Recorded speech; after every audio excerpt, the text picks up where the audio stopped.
এই বোন জগটা পানি ভরি লাগা তো। ঠিক আছে নিয়ে আসছি। ও তোর বড় বোন না? বড় বোন কে হুকুম করে? একটা হুকুম করলে তো কি হলো? গায়ে ফুসকা পড়ে গেল নাকি? সব সময় বড় মেয়ে লাভ অফ খেয়ে লাও। না না মা, আমি খেতে পারবো না। তাই বললে হয়? তোমার লেগে আলাদা করে ভালো ভালো মাংসগুলা তুলি রেখেছি। এই দেখো বাপ, এই 2 পিস লাও। ও নানি আমাকে গোশত দাও না। এই লে। আসলে তো ভিখারির বাচ্চা, জীবন খেতে পায় নাকি? পুকু লজ্জা থেকে কি আর এই বাড়িতে আসি?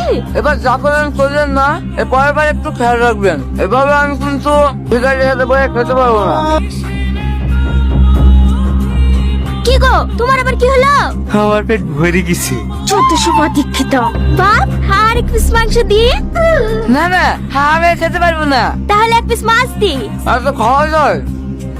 এই রীতি, তোর ভাই কোথায় গেল? আমি কি করে বলবো? ঘরে দেখ গা। ঘরে? এখানে খাইছিল যে, ঘরে আবার কি করতে গেল?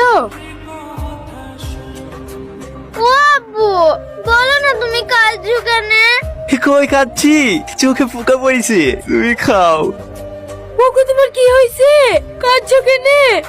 আমাদের মতন ভিখারিদের ভদ্রলোকদের সাথে বসে খাওয়া নাই। আমারই ভুল হয়েছে, আমাকে তুমি ক্ষমা করে দাও।